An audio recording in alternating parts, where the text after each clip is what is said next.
दोस्तों, सबसे पहले सब्सक्राइब करें, नोटिफिकेशन बेल दबाएं और सबसे पहले वाली ऑप्शन ऑल करें, जिससे हमारी आने वाली नई वीडियो की नोटिफिकेशन आपको फ़ौरन मिल जाए। जय श्री राम भक्तों। दोस्तों, ये कथा बहुत ही सुंदर है, समय निकालकर अवश्य सुनिएगा। कथा है ठाकुर और उसकी सुनहरी कटार। आइए कथा श्रवण करें। सेठ बनवारी लाल एक गांव का जमींदार था। उसके पास ढेर सारे खेत थे, जिस पर काम करने के लिए उसने बहुत से मजदूरों को बहाल कर रखा था। वह कंजूस था, लेकिन धन जमा करने वाला सामान्य कंजूस नहीं, बल्कि धन खर्च करते समय उसे कंजूसी करने में बड़ा मजा आता था। वह मजदूरों को पूरी मजदूरी नहीं देता या किसी बहाने से दूसरे दिन पर टाल देता था। बेचारे गरीब मजदूर इसलिए चुपचाप रह जाते थे कि कहीं और उन्हें शायद काम ना मिले। चालाक सेठ किसी शुभ दिन या त्योहार के दिन का इंतजार करता और उस दिन मजदूरों को बुलाकर उनकी मजदूरी का केवल एक हिस्सा ही देता। वह भी इसलिए दे देता था कि ताकि मजदूर उसे कभी गाली ना दें। मजदूर बेचारे इसलिए चुपचाप थोड़ा सा खुश होकर चले जाते कि कम से कम एक दिन तो उन्हें भरपेट खाना मिलेगा, और यह आशा लगाए रहते कि एक दिन सेठ उनका सारा बकाया चुकाएगा। आखिर वह इतना गरीब तो नहीं हो जाएगा कि उनकी मजदूरी ही ना दे सके, क्योंकि उसके पास तो काफी धन है। एक दिन ठाकुर बनवारी लाल शहर के महावरी गांव में मवेशी खरीदने गया, क्योंकि उसकी गायें अब उतना दूध नहीं दे रही थीं जो सबके लिए काफ़ी हो। बाजार में उसने 2 गायों को पसंद किया और मोल भाव कर दाम तय किया। अचानक उसे याद आया कि पैसों की उसकी मखमली थैली घर पर छूट गई। अब वह दुविधा में पड़ गया। वह सौदे को हाथ से जाने देना नहीं चाहता था। वह जानता था कि मवेशी का सौदागर कल तक इंतजार नहीं करेगा और किसी के हाथ गायों को बेच देगा। उसने सोचा कि उसे किसी न किसी तरह पैसों का जुगाड़ वहीं करना होगा, ताकि उसी दिन गायों को घर ले जा सके। ठाकुर बनवारी लाल किसी महाजन की तलाश करने लगा। बाजार के पास ही उसे एक महाजन मिल गया, लेकिन किसी जमानत या सुरक्षा के बिना उधार देने को तैयार न था।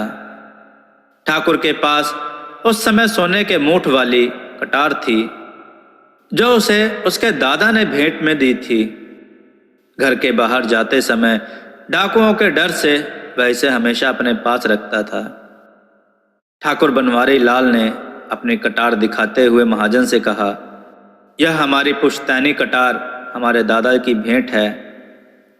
यह हमारे लिए अमूल्य है, साथ ही इसकी मूठ सोने की है, लेकिन लाचारी है, इसलिए इसकी जमानत मैं देने को तैयार हूं।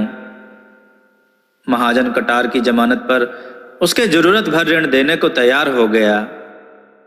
बनवारी लाल ऋण लेकर और कुछ दिनों में ऋण लौटाकर कटार वापस ले जाने का वादा करके बाजार चला गया और उन गायों को खरीदकर उन्हें एक युवक की सहायता से अपने गांव ले गया।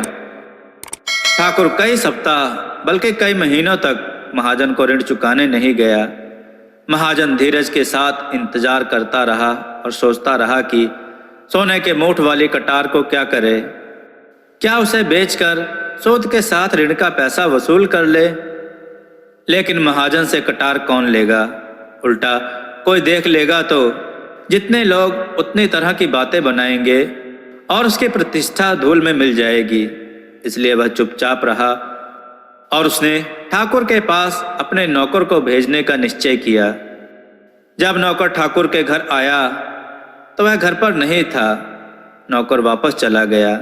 कुछ दिनों के बाद उसे फिर ठाकुर के पास भेजा गया, किंतु इस बार भी वह ठाकुर से नहीं मिल पाया, क्योंकि यह बीमार होने के कारण सो रहा था। ठाकुर के नौकरों ने महाजन के नौकर को वापस भेज दिया।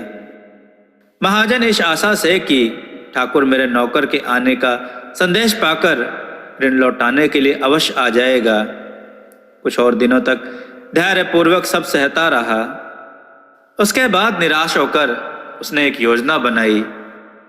जब अगली बार नाई उसके बाल काटने आया तब उसने उसे सारी कहानी बता दी और साथ में यह भी कहा कि उसकी कटार कहीं गायब हो गई है। अच्छा यही होगा कि ठाकुर ऋण वापस कर अपनी कटार लेने न आए।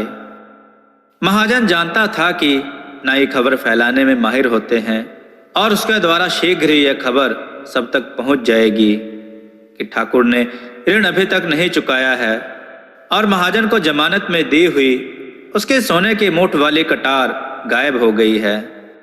सचमुच हुआ भी ऐसा ही। यह खबर आसपास के गांव में सब जगह फैल गई। जब वह नाई बाल काटने के लिए ठाकुर के घर आया तब उसने यह खबर उसे भी सुनाई।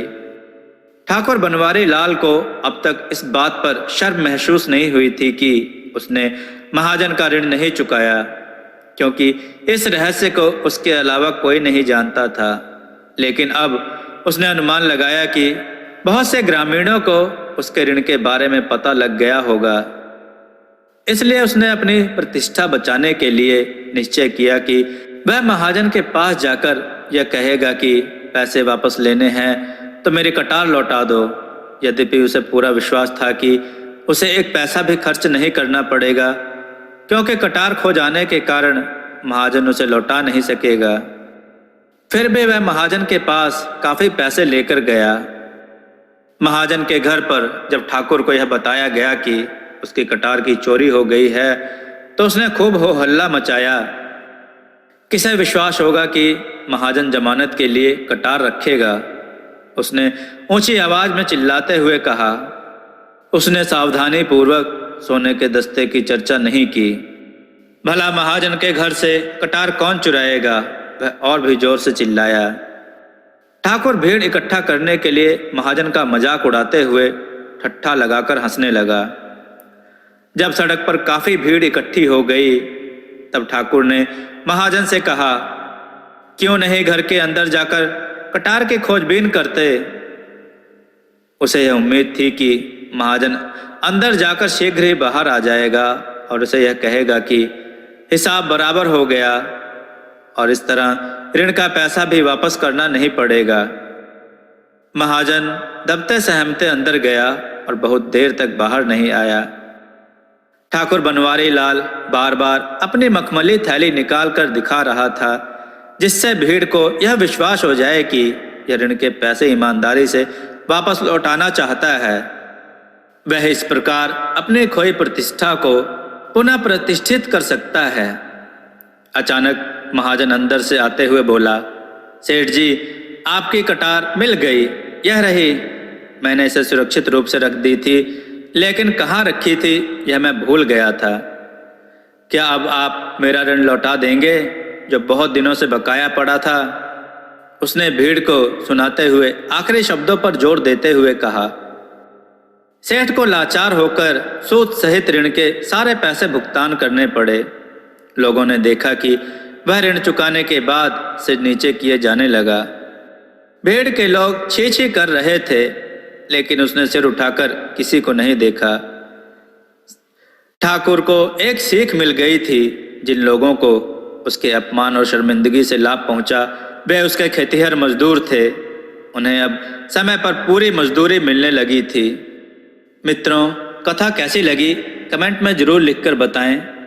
अपने विचार और सुझाव कमेंट में जरूर दें। कथाओं को शेयर करें।